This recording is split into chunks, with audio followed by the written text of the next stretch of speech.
Welcome to Public Safety Talk Radio, the podcast for all of our heroes in public safety, including law enforcement professionals, firefighters, EMTs, corrections officers, healthcare workers, and more. This show is produced by the POCUA and is founded upon its Soundness initiative. This episode is sponsored by Police Mortgage. Police Mortgage is a full-service mortgage company dedicated to serving police officers and first responders.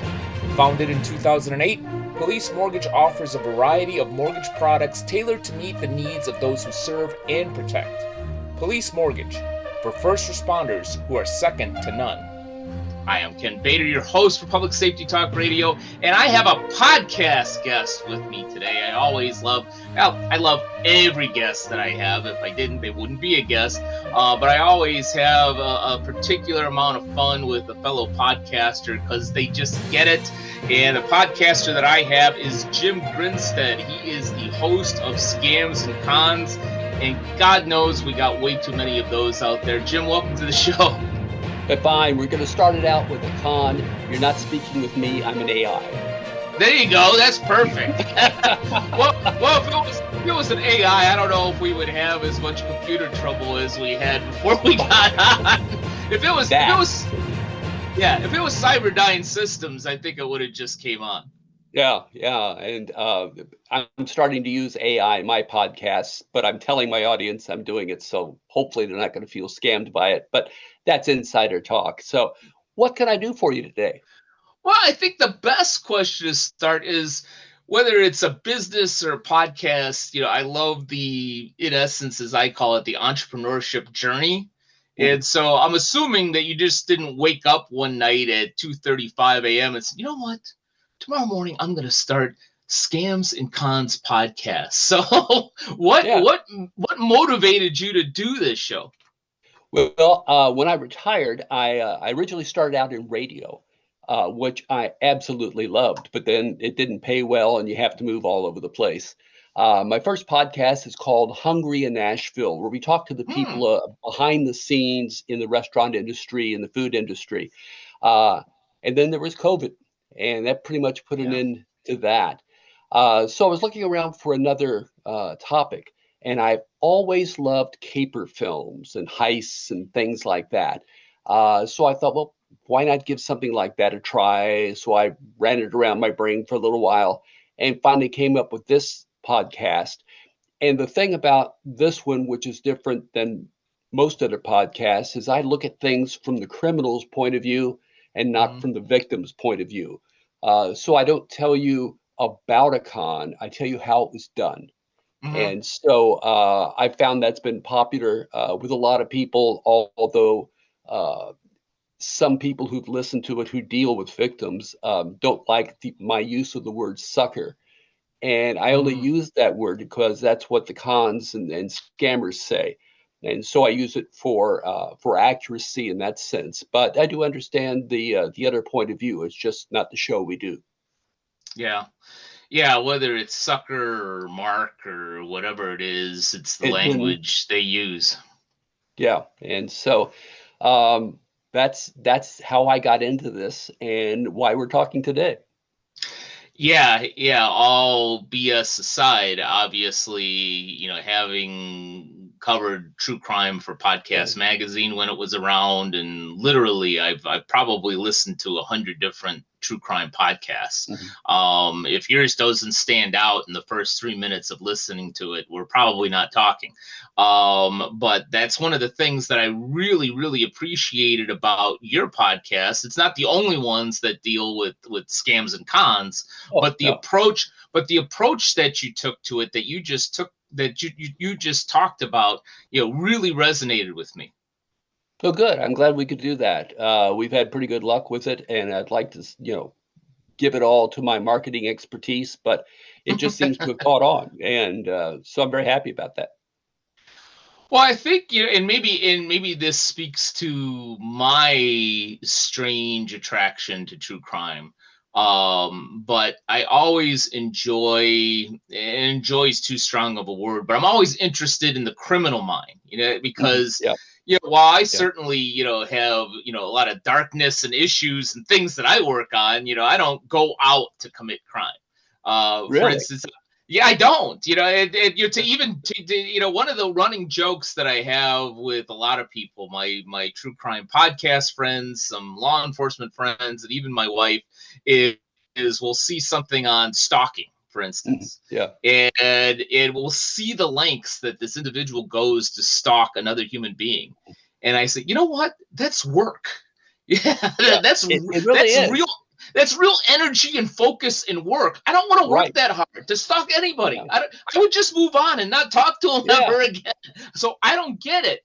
And because I don't get it, what is of interest is whether you want to call it mental illness or psychological problem or what have you, is what makes people tick to want to do these things. In your research and doing this podcast, have you been able to peg something and say this is the type of person that would do a scam or a con? Yeah, and it's some research done by other people, and these are notes, so you're gonna see me look away. Go for Listeners or viewers, give me a break, okay?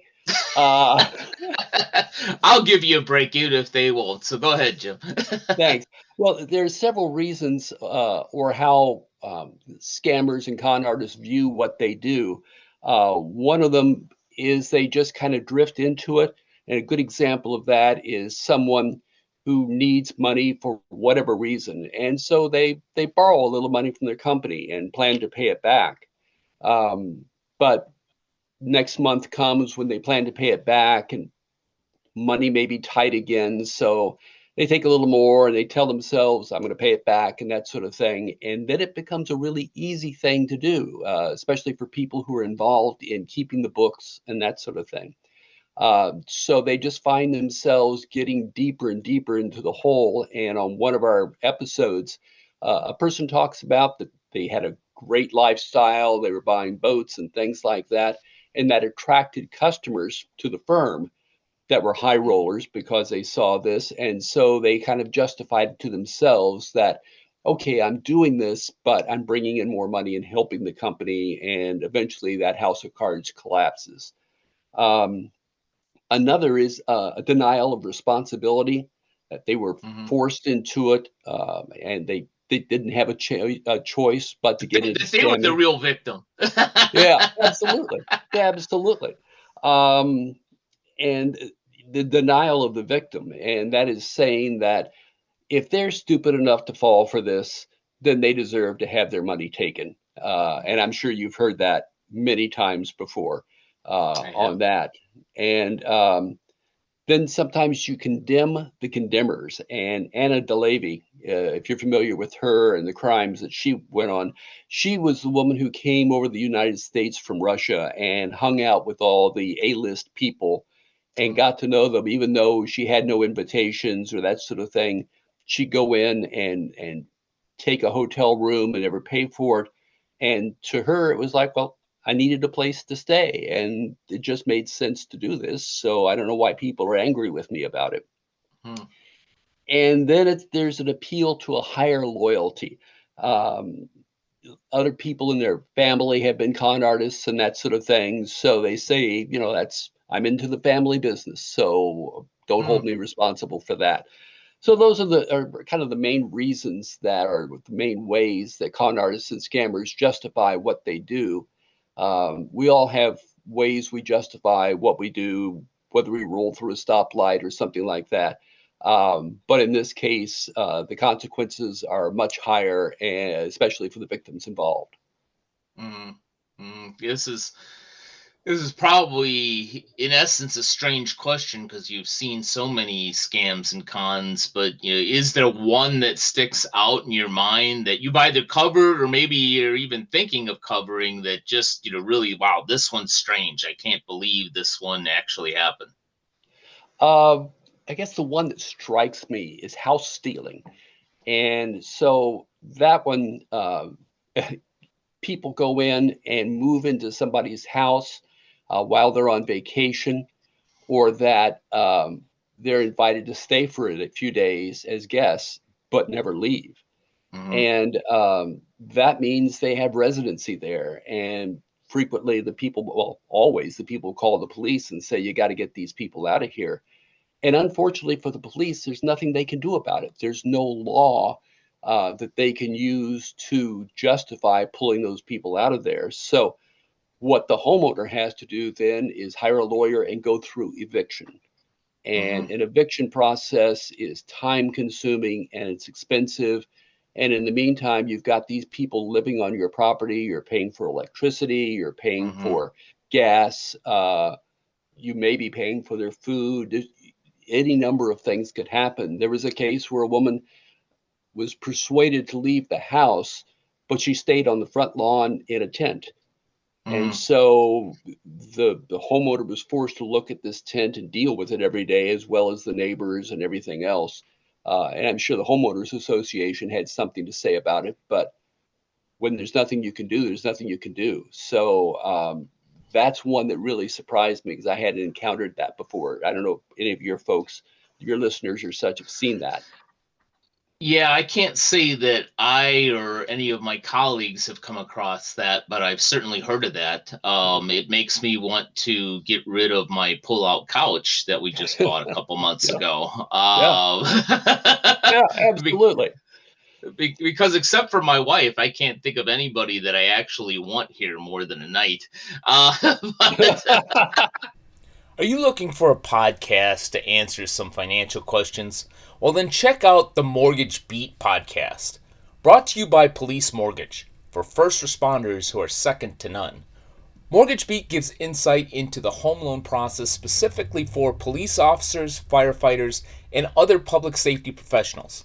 The podcast is hosted by Police Mortgage CEO John Aritos, who has decades of experience in the mortgage industry. Check out Mortgage Beat on Spotify today. Well, we have a story coming up in season 5 about pickup artists. And, you think about that sort of thing. You pick somebody up for the night, they come and they just never leave. But in those cases, you could get to a justification that if the person was stupid enough to bring you into the house, they deserve what they get. I don't know. But that's kind of fun. As far as other things that I've seen that trouble me, romance scams probably bother me the most in terms of the impact on the victim, because it either comes out of trust or naivete that they go along with it. And I think trust is most of it. And the fact that the scammers are very good at finding someone's weakness and exploiting that. So these are people who are lonely or in need or something like that. And once you find out you've been scammed, it really hurts. And sometimes people who realize they've been scammed don't stop. They just keep doing it because, as one person said, I'm already in so deep. So that is one that troubles me in terms of what goes along. But then there are other ones that are more colorful and carnival scams and things like that, where you're going to get taken when you walk in the door, but you just don't know how. And those are kind of fun. Well, yeah, before I pressed the record button, you had mentioned something about 3-card Monty. Oh, yeah. That people, for those of you who don't know what 3-card Monty is, it's generally happens on the street. Someone has 3 cards, one of which is a queen, or it could be any other card, but queens are typically used. And they shuffle the cards back and forth and bet people they won't know where the queen is. And everybody's missing it except this one poor sap who sees where the queen is every single time and goes, what's the problem? Why are these people losing? Well, what's happening at that point is not the tosser, the person who's throwing the cards. There are shills all around. And once they recognize that, they create what's called the gate. And they begin moving that person closer to the table and that sort of thing. And other shills are around that person and say, man, I can't figure out how they do this, but you seem to understand it. Give it a try. See what you can do. And lo and behold, the sucker starts winning a little bit and that sort of thing. And then what happens is that the tosser wants to make the mark angry. They want them to be mad. So they think, Well, to hell with you. I'm going to throw all my money down and take all your money and go from there. And at that point, uh, the cards are changed, or the tosser really does a good job, like a magician would do. And the guy says, "That's that card." You pull it up, and it's not. And the sucker's money has all been taken at that point.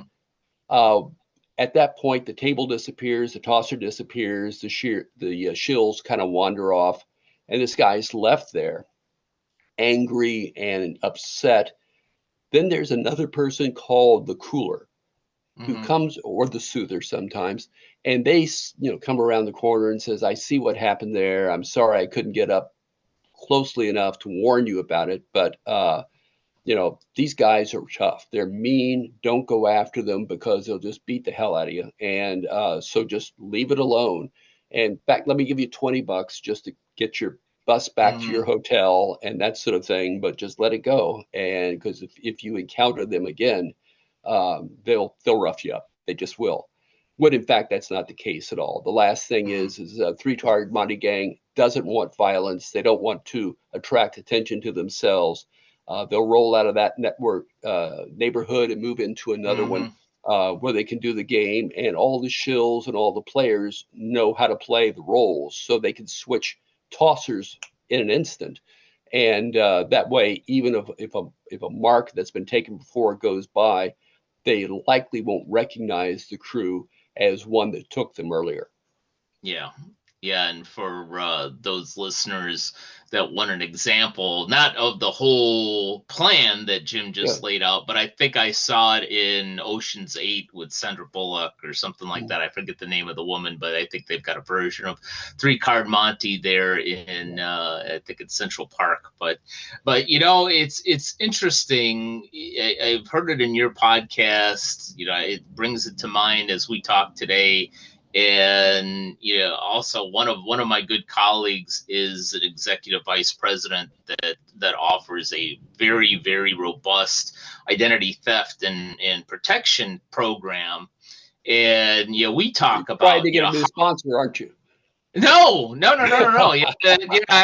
really, that actually, it's the name of the company is Vero, and all of our POCOA credit unions know about them already. I wasn't even going to mention the name. The name of the gentleman is Jim McCabe, and he's a very, very sharp, very, very smart gentleman. And we talk about these scams and cons and these things that are going on. And we had a conversation, I want to say, just within the last year of how he almost got conned. Now he figured it out before it was too late, but we've seen it with cops. I've seen it with FBI agents that even the most intelligent of us, maybe it's just on the right day where defenses are down, or just that one smart guy or gal that just finds that right angle into somebody that 99% of the time wouldn't be conned or scammed. It just, why do even some of the smartest of us fall for a scam or a con sometimes? Well, for a scam to work, first of all, understand that people voluntarily hand over their money. Except for possibly pickpocketing, people decide to do that. And that makes it difficult for police as well, because if somebody voluntarily turns over their money, then technically no real crime has been committed unless you go to fraud or something like that. But the other magic is they create a bubble around their victim that makes it sound like what the scammer is saying makes absolute sense, and it is the right thing to do, and they go for it. And if they're a good enough salesperson, then the smartest person in the world can fall for it, because we all have different levels of greed or other stuff. So I don't fault people for falling for scams, because scammers really good. I can tell you a story about I fell for what I thought was a scam.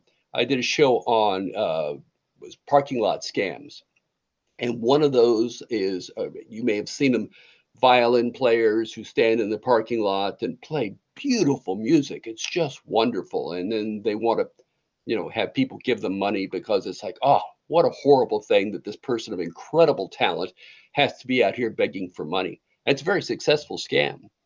So I was in a parking lot and I saw this going down. And typically, what happens is that music is playing through an amplified speaker there, and the other Mm-hmm. person is just faking it. So I saw this and thought, what the hell? I've got a podcast. Why not walk up? So I turned on my phone and I went up there. And of course, he didn't, oh, don't speak English and that sort of thing. And it was some Eastern language, um, uh, like Ukraine or someplace like that. I couldn't make Mm-hmm. sense of it. And I kept trying to speak to him, and he had a child with him. And whenever somebody offered money, the child would go out and get the money while the person kept playing the violin. Mm-hmm. And so I tried to get him to pull the plug on the speaker and stuff like that. And I could see the kid working the iPhone or whatever it was. So I did this. I thought it'd be great to do part of the scam. A couple of weeks later, I'm in a different parking lot and there's somebody playing the violin and doing the same thing. And I thought, well, let's go up again. So I take my phone out and go up to the person and say, nice scam you've got running here and that sort of thing. And he looked at me and Mm-hmm. goes, no scammer. And he pulled the plug out of his violin and he played incredible music. Yeah. I mean, this was him playing with, this was the real deal. And so in some ways, well, in a lot of ways, I got scammed there because I made an assumption based Yeah. on what I thought was a real thing. So I should know a good scam when I see one. And in this case, it was real. Yeah. Yeah, it brings me to, good point, my wife is a beautiful person. Mhm. And I'm as self, self-called jagoff. That's what we call us in You- Chicago. I mean, I don't trust people, and yeah, frankly, yeah, anybody asking for money, I think that they probably have a bigger house than we have, yeah, and are asking for yeah, money. So I usually shield my beautiful wife from when we're walking in the city, yeah, or going out of town, and say, don't talk to that person, don't talk to that person, yeah, go away, go yeah. away. But I think that the question there is, it's probably not right that I literally am an untrusting guy, a non-trusting guy, except for the people closest to me. Yeah, is that the answer, to just not trust people, or is there another answer to help be less vulnerable to scams and cons that you've seen? Well, there's no good answer for that Yeah. because, again, they create a situation that makes absolute sense. And if you think about it and buy it, then you go, okay, well, I can do this. We've seen the parking lot scams of someone who Hmm. comes up and says, my car is broken down. Can you Yeah. give me some money for gas and that sort of thing? So you get the right person and that sort of stuff, then it's an easy thing to do. There are warning signs to look for on stuff. Just simply asking yourself, does this make sense? Hmm. Does this sound like something that would exist? And then secondly, look for things such as, do they want you to pay with a gift card or something like Hmm. that?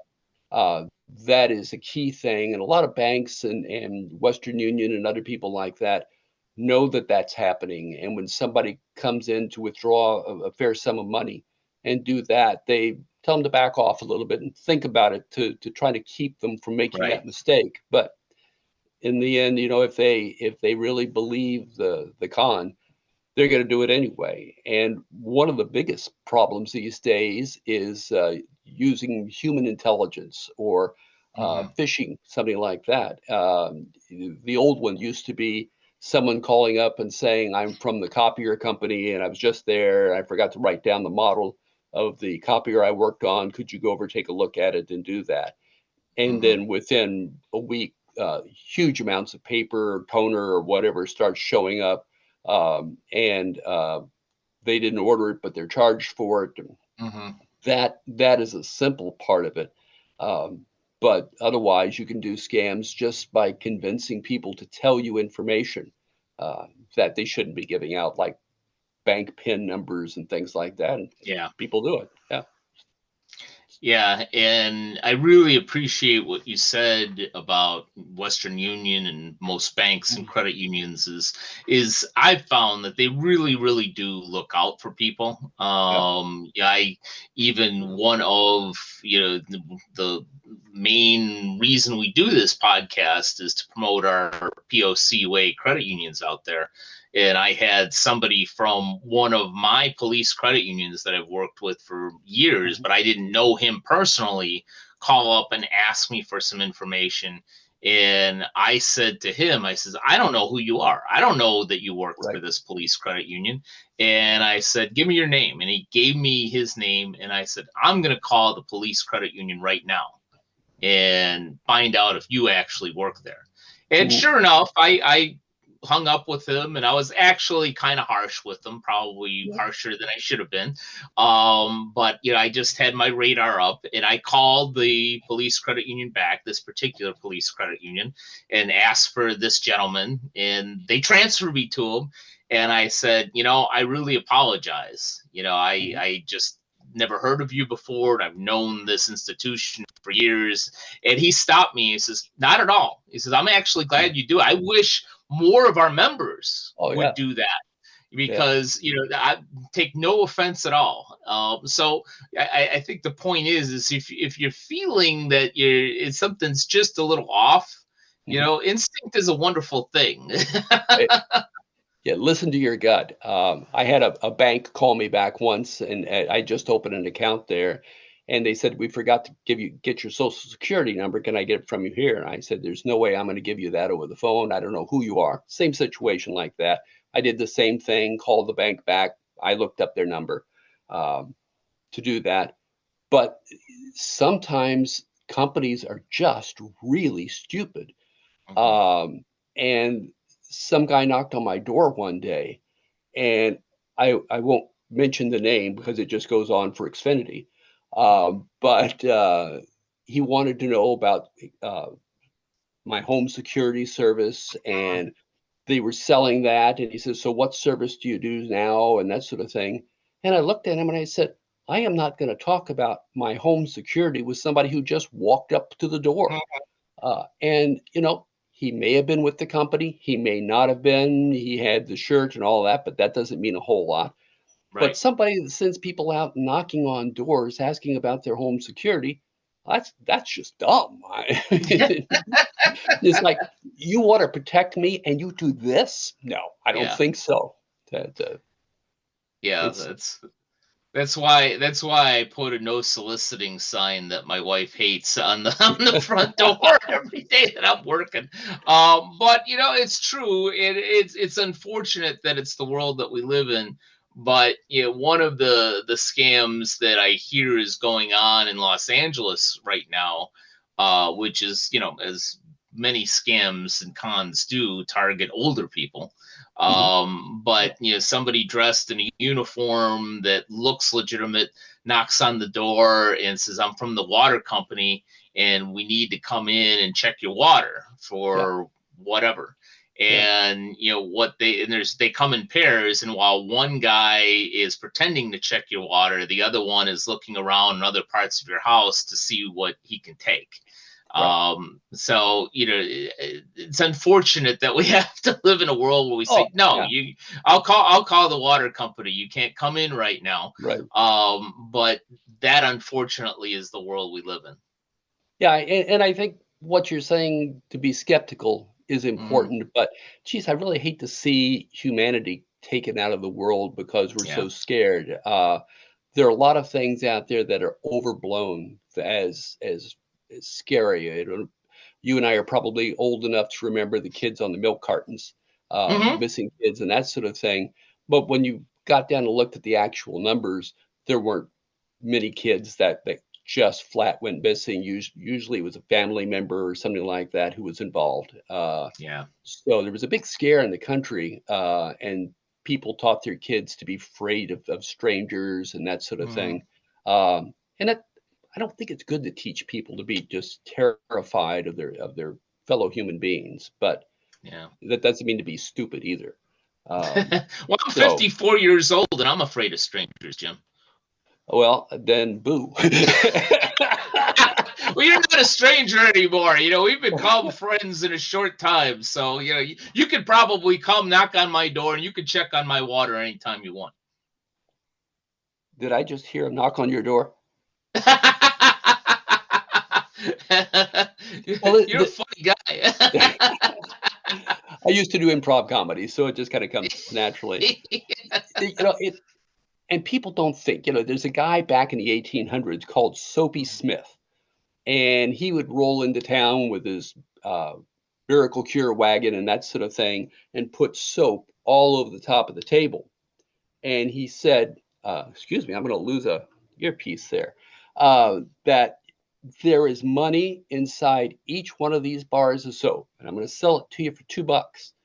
And sometimes there's going to be $1 in there, but there's also one piece of soap here with $100 bill in it. And so people would just rush up to buy the soap because it was Sure. $1, and they'd open it up and then mostly be $1 bills, and they go, okay, fine, and that sort of stuff. But the people who were getting the money were shills. They were out there, so it was their own money, and they were just reclaiming it. And then he'd say, okay, you've opened your soap to see what's there. I will tell you that the bar of soap with the $100 bill has not been picked up yet. Well, everybody comes rushing in again and cleans up the table. And of course, that bar of soap goes to one of the shills. And they get the $100 back, and they've got all the money from the people who bought the soap, which costs them 10 cents at that time. So they walk away with the town's money, move on to the next town, and do it again. At one point, the person was arrested, and the police officer didn't know his name, so he just wrote down his first name as Soapy, and so that's how he got that name, which I thought was interesting. So, Well, yeah, I'm glad I buy my men's Dove at the local store then. And it's the liquid stuff, not the bar. Well, you're going soft on me here, aren't you? That's right. That's right. Your old Literally. age, yeah. Get that lava. I mean, I want to see you work that lava really hard. In fact, you've motivated me to even go out and buy a loofah. But yeah, I literally, It may be your wife that motivates you to do that. maybe, yeah, a lot of rough skin. But yeah, I literally could talk to you for another hour. But as we kind of wrap up here, is there, other than, obviously listen to Scams and Cons, is there like a number one tip or something that you can toss out there for listeners that, if you just did this or you looked out for X, you'd be a little less susceptible to some of this stuff? I think the main thing is just pay attention. Yeah. These things, when you break them down and look at them, they don't make sense. They just fall apart very, very quickly. So keep your antenna up, listen to the story you're being told, and ask yourself, is this really plausible? And how often do you find a suitcase with $1,000 in it, and somebody sees it and wants to split it with you, and that scam goes on? I'm not saying it doesn't happen, but ask yourself, as other people start moving in and involving themselves in what you're doing, or that sort of thing, then you might want to do the sniff test on it, because as I say, most of these things create a bubble around you where you think it makes absolute sense. So that would be my recommendation on that. That's a good tip. If instinctually it doesn't make sense, it probably doesn't. Yeah, so absolutely. For all of those folks out there that haven't yet listened to Scams and Cons, and I will say that they should, I'm going to go out and listen to Scams and Cons as I go walking and try to shed a pound or two off my fat ass this afternoon. But for those folks that need to begin listening to Scams and Cons, how best can they find that out there? You can go to scamsandcons.com, but whether you're on Stitcher or Apple or wherever, just search for Scams and Cons and we'll pop right up. So it's not a difficult program to find. And I think it's something that, particularly your audience, that everyone should do. It makes absolute sense. It will enhance your ability to be first responders and police officers. So I think you should realize that this makes absolute sense to do. And if you don't do it, you're probably failing in your profession. Are you buy are you buying it? Awesome, Jim. Yeah, definitely all you folks out there, Scams and Cons is very easy to find by punching in to Google or Spotify or Apple Podcasts or Yeah. any of those places. I highly encourage you to listen to Scams and Cons. And even more important, Jim, thanks for your time, man. It's been a Oh, great conversation. yeah, I've really enjoyed it. Thanks for asking me on, and you got a great show. I wish you the best of luck with it. Thank you. Thank you. The pleasure's been all mine. And thank you to all of you who have either watched or listened to this episode of Public Safety Talk Radio. And we'll be back with you next week with another great guest. Public Safety Talk Radio is produced by the POCUA. The POCUA is a consortium of financial institutions serving law enforcement as well as other first responders and public safety professionals.